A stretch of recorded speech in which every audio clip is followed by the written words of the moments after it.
Yo, what's up everyone? My name is Andrew Warren, and in today's video, I have another top 3 stock style video for you all. Since you all did enjoy the last one, I actually did a thing where I said if we get 200 likes on the last top 3 stocks video I did, that I would do another one featuring different stocks that I have not mentioned or discussed before in a top stocks video.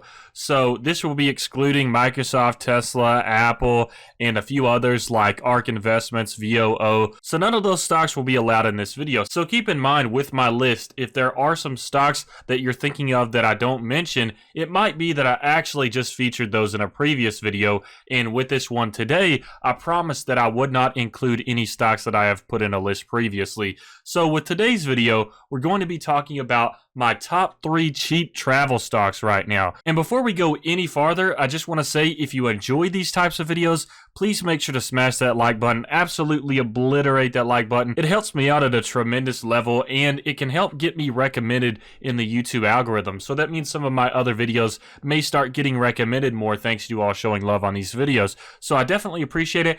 And also, if you're new here, feel free to subscribe as well. Around 85% of my watch time actually comes from new people that aren't subscribed, so feel free to do so, as I will be posting more top stocks videos on my channel in the future. But back onto the main topic, like I mentioned, today's video will be primarily focused on cheap travel stocks that I think are still undervalued and have some potential to recover in the future. But one thing to really keep in mind with this video is that there is the potential of another stock market crash coming in the future. So you have to keep in mind, if there is another crash coming because of the second wave of the Rona or just some other situation in itself, then it is likely that these travel stocks will suffer a lot more compared to other stocks like tech stocks. And we've already been seeing this with the most recent crash and recovery. A lot of the tech stocks out there like Microsoft, Apple, NASDAQ stocks, and stuff like that, those have already recovered and grown past their previous point in the crash. We are near like all-time highs, and some of those stocks have already beaten their all-time highs. However, there are still stocks out there such as cruise lines, airlines, and stuff like that that go along with the travel sector that still haven't recovered. And of course, they're at low points right now, low points that it hasn't been at in such a long time. So keep in mind that when you are thinking about purchasing some of these stocks, if I do mention some that you're interested in purchasing, keep in mind that those stocks do have the potential to crash further in the future. And in my opinion, they will be some of the ones that are the most negatively affected. So there is a risk right now with investing in these stocks, even though there's also the potential for doubling some of your investments, like with some of the stocks that I'll be mentioning.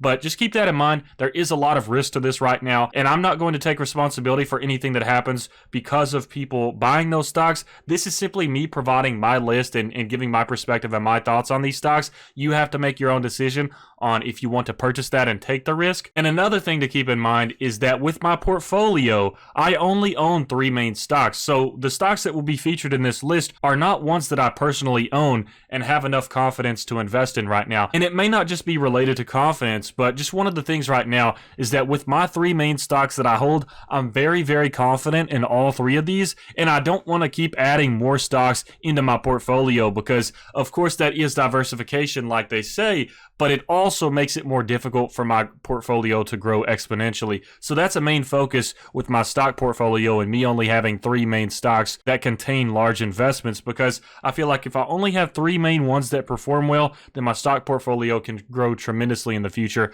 compared to simply diversifying like a lot of people do, where they have like 50 stocks or so, but it becomes very difficult to grow because some stocks do well, some stocks do bad, and they kind of even each other out. Some stocks bring the others down and some bring the others up. So that's how it can go with diversification. So just keep in mind that with this list, none of the stocks that I will be currently mentioning are ones that I own. I only own Microsoft, Apple, and Tesla stock. So moving on to my first pick of the day, this doesn't really go along with the typical perspective of a travel stock. It's not like an airline or cruise line stock, but I do think it still goes along with the travel category. And this is the one that is least likely to be considered a travel stock out of this list. The 2 after this are definitely a travel stock, but I definitely think that this one could be considered in that sector as well in some cases. So with that, let's go ahead and start off. The first stock in this list is PLAY, play ticker symbol, and that is Dave & Buster's. So if you aren't familiar with Dave & Buster's, I'll go ahead and read the about section for you just so you can get a little bit familiarized with it. And this describes basically a summary of what this company is. As you can see, it says, Dave & Buster's Entertainment Incorporated engages in the ownership and operation of entertainment and dining venues under the name of Dave & Buster's. It offers a full menu of entrees and appetizers, a selection of alcoholic and non-alcoholic beverages, and an assortment of entertainment attractions centered around playing games and watching live sports and other televised events. So that's basically what this company is in a nutshell. And to give you just a general idea of what it is in basic terms, it's basically like a Chuck E. Cheese plus a sports bar, but it's for adults, and the games are like more adult centralized, I guess. And to go ahead and show you the 5-year chart on this stock, as you can see from the graph, it is significantly down right now. It is in the negative. It's at minus 50% for the past 5 years. So as you can see, there is an opportunity, if this stock is to recover in the future, there is an opportunity for a lot of money to be gained here, because what I like to do when I look at stocks that are at a cheap value that I think there could be some potential short-term gains on, I look at the general baseline trend of the graph, what the stock price usually tends to be at on average. And with Dave & Buster's over the past 5 years, it feels like on average, this stock is about a $40 stock in terms of just a general baseline share price. And considering that it's currently at $16.81, about $17, there is the potential to eventually double your money in investments if this stock does return to its general baseline value. So the potential here is a little bit over 2 times your initial investment. As you can see right here, if we're aiming for that general baseline, if we're trying to sell at about $40, that's not even factoring in if we want to hold on and see if it hits a peak like $68 or so. I'm just looking at the baseline of about $40. You can at least 2 times your money if this stock eventually does recover. And keep in mind though that I believe I just saw an article that said revenue is down a little over 50% for Dave & Buster's. However, I did notice on their social media on Twitter, they announced that they're opening a lot of their locations, I believe in Tennessee and some other areas. So they're starting to open back up. So more revenue is coming in, of course. And then with the idea of them opening back up, I think there's also potential for investors seeing that, and of course the stock price going up as well. However, once again, you do have to keep in mind if there is an eventual second wave, it is going to really negatively impact Dave & Buster's and a lot of these other travel stocks out here. And although I do know that this is like a restaurant style stock, I do think it's a travel stock as well, because there are many locations in Florida and a lot of people like to go on vacation. And even if it's not in Florida, there's many other locations in the United States where a lot of people will be traveling eventually and are going to decide to maybe take a trip to Dave & Buster's with some of their friends, whether it's as part of summer break or just some sort of get together. People like to go to Dave & Buster's as a social event with friends. So I think it's more than just your typical restaurant and more than just your typical Chuck E. Cheese style event. I think that when people go on vacation, they are likely to choose to do something fun like Dave & Buster's, to go out and drink with some friends and have fun. And so I do think that that is why this stock is suffering so much, because of course it is one of those in-person things where the Rona really negatively affected it. And of course they had to close down some locations and stuff like that. However, with everything opening back up and it looking a little bit better in terms of their future, then there may be some potential for this stock to recover near that general baseline trend. And especially if there isn't a second wave. If there's not a second wave, then in my opinion, this pretty much guarantees that this stock will return to that general baseline of about $40 per share. However, right now the consensus is that it looks pretty likely for that second wave of the Rona. So there is some risk to this stock. And then of course you get a dividend yield of 3.58 as well, which is pretty solid. That means it's a pretty decent dividend stock. But next up, I want to focus on my second stock out of the list, which is CCL. And this has been one of the most popular travel stocks out there, especially since the time of the crash. I remember when this was near like $8 at one point, I believe. If we check the chart, yeah, as you can see, it's about $9.30 at its low point on March 18th. And if we look at the past 5 years for this stock as well, as you can see, at a minimum, I would say the general baseline is about $44. But more realistically, I'd say a general baseline would be about $45. So we're looking at a $40 to $45 share price if the stock does recover to its like general baseline area. And right now we're seeing the share price at $20 about it. So there is a potential once again to double your money. That's a 100% gain possibility. However, like I said, if there is a second wave of the Rona, this stock is going to suffer tremendously and there could be the potential idea of bankruptcy if the second wave is a big deal. So like I said, I think CCL is a pretty solid stock. When you think about vacations and summertime, you think about people going on cruises. And when you think of cruises, you think of Carnival Cruises. It's one of the most popular cruise companies out there. And my friends actually were going to go on a Carnival cruise when the first wave of the Rona hit. This was actually before it was getting really bad. I mean, it was still really bad at the moment, but my friends were going to go anyways. So I think that kind of says something about this second wave as well, especially where there is a lot of denial as to how dangerous the Rona is. I think that some people may ignore the risk of going on a cruise and go anyways. So in my opinion, there is potential for some revenue there as long as Carnival is open and actually using their cruise lines. So I think there are people that will go regardless of the potential dangers of the second upcoming wave, if there is a wave, like I said. And of course, everybody loves cruises. I've personally never been on one, but I know a lot of people that do really like going on them.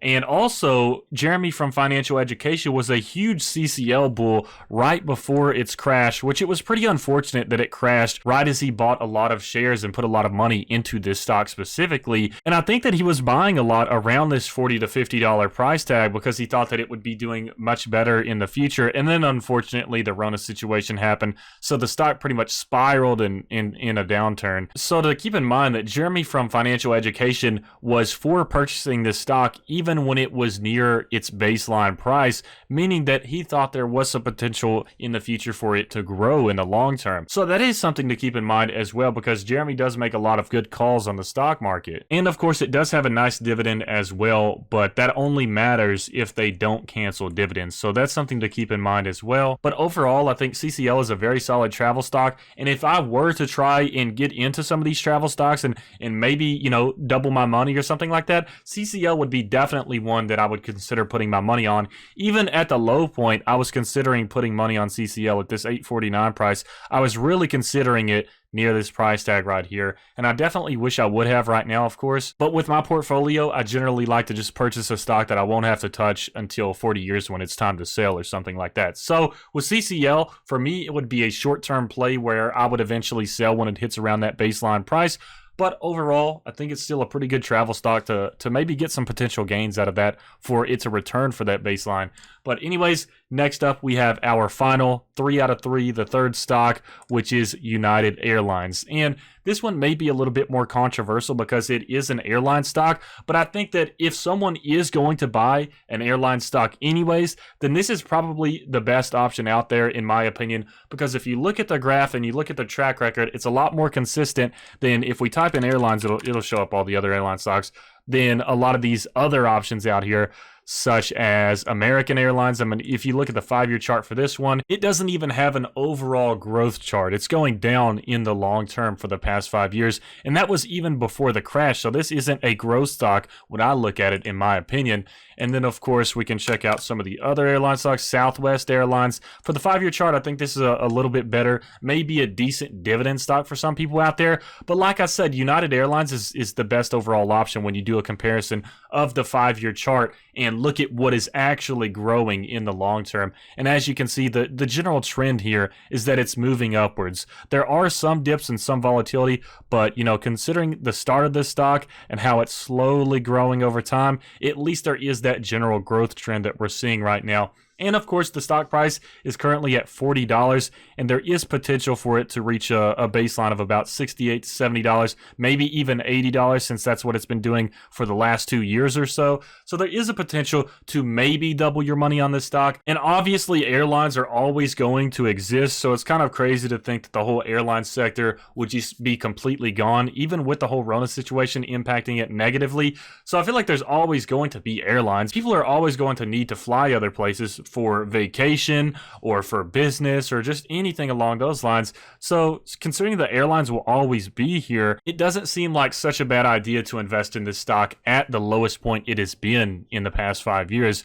So there is potential for some nice gains with this one as well. But anyways, I just wanted to share this video with you all. I know that some of you have been wanting to see me do another top stocks video, so here it is. If you want another video like this where I cover stocks that I haven't mentioned yet already, feel free to drop a like on this video. video. If we hit 300 likes, then I'll do another top stocks video with stocks that I have not mentioned previously. It's always fun to just kind of create my own list and try to find these stocks that could be some big gainers for the future. But anyways, I hope you all enjoyed this video. Please make sure to smash that like button. And if you would like to begin investing, feel free to use my referral link down in the description below. If you sign up with that link to either Robinhood or Webull or both, then we'll both get some free stocks, which is pretty awesome. But I hope you all enjoyed this video, and I hope you have a fantastic rest of your week. Stay safe out there.